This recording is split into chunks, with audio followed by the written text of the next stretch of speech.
Bismillahirrahmanirrahim. Assalamualaikum warahmatullahi wabarakatuh. Pada kesempatan ini sekilas Pak Agus akan menjelaskan tentang retensi urin ya. Tapi sebelumnya saya akan menjelaskan tentang proses pembentukan urin. Kita tahu bahwa proses pembentukan urin itu ada di ginjal ya, di ginjal, terus ini di ginjal. Setelah itu dialirkan melalui ureter ya. Ureter ada dua, kiri kanan, terus ke kandung kemih ya, baru uretra ya. Seperti itu. Ini prosesnya lah. Retensi urin itu definisinya adalah ini ya. Kalau kita lihat definisi dari retensi urin, ketidakmampuan untuk mengosongkan isi kandung kemih sepenuhnya selama proses pengeluaran urin. Atau juga dari pengertiannya Kapital Sekretariat Kedokteran, ini retensi urin ini ya.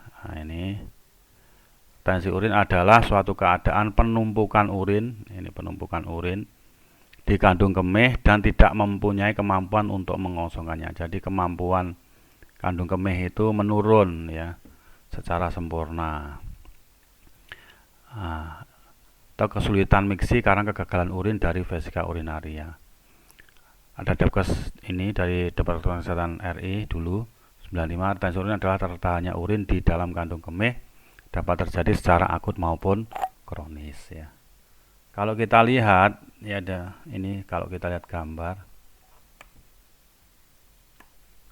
ya, ini kandung kemih yang normal ya, kandung kemih normal ya, sehingga dia masih, ketika ini trigonum ini ya, segitiga ini terisi oleh air kencing, maka dia akan keluar berapa ya, kurang lebih ini 200 cc 200 cc ya, 200 cc air kemih. Nah, terus kalau terjadi gangguan gangguan di dalam saluran ya, ini gangguannya ada pada saluran ya, pada saluran, maka terjadi retensi urin ya, retensi urin atau ketidakmampuan untuk membuang urin ya, seperti itu. Sekarang kita lihat patofisiologinya. Kita perbesar ya. Ya. Jadi retensi urin itu ada 3 penyebab utama. Yang pertama adalah supravesikal, berarti di atas vesika urinaria, di atas kandung kemih. Yang kedua penyebab di vesikal, kandung kemihnya. Terus yang ketiga adalah intravesikal. Intravesikal ini di bawah ya, di bawah kandung kemihnya. Jadi kalau ini kandung kemih ya, kalau ini kandung kemih ibarat gitu, ada yang dari atas, ada yang dari tengah, ada yang penyebab dari bawah. Kita lanjutkan.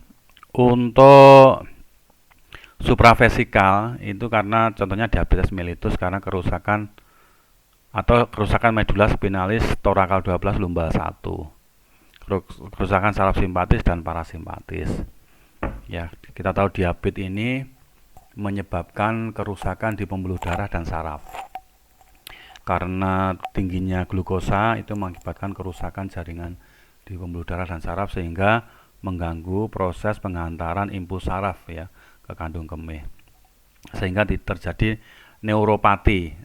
Neuropati. Apa yang dimaksud dengan neuropati? Neuropati itu adalah kelainan saraf, neuron, pati itu gejala saraf, di mana akhirnya mengakibatkan otot tidak mau berkontraksi. Jadi kita tahu kandung kemih itu berkontraksi untuk mengeluarkan kencing, tapi ketika ada neuropati, sensor sarafnya tidak tercapai, tidak sampai ke kandung kemih, maka otot tidak mau berkontraksi, sehingga yang terjadi apa? Yang terjadi adalah distensi kandung kemih, membesar kandung kemihnya ya. kandung kemihnya membesar, sehingga itu terjadi namanya retensi urin. Lanjut, kalau di dalam vesika urinaria, di dalamnya sini, ya, dalam vesika urinaria itu ada batu kandung kemih, ya, atau biasa disebut B3 ya, B3, nah, atau disebut dengan batu buli-buli ya, batu buli-buli. Nah, batu buli-buli ini mengakibatkan otot detrusor melemah dan terjadi retensi urin. Kalau karena obstruksi kandung kemih ya, kandung kemihnya obstruksi, itu penyempitan, contoh penyempitan uretra ya, penyempitan uretra, atau disebut juga dengan bahasanya adalah struktur uretra ya, struktur uretra. Oke, kita lanjut penata laksanaannya ya, ini kita sekalian KMB ya, penata laksanaan untuk retensi urin. Ketika urin kurang dari 500 cc di dalam kandung kemih, intermittent kateterisasi tiap 6 jam selama 24 jam. Artinya ini apa? Pemasangan kateter tapi tidak menetap ya, setiap 6 jam ya. Ini contohnya pada kasus sehingga pasien dapat BAK spontan ya. Nah, ini sehingga pasien bisa BAK spontan dan boleh pulang ya. Apabila residu urinnya 500 sampai 1000, pasang door kateter. 1000 sampai 2000 pasang door kateter, lebih dari 2000 door kateter 3 kali 24 jam, 3 hari, 2 hari, 1 hari ya.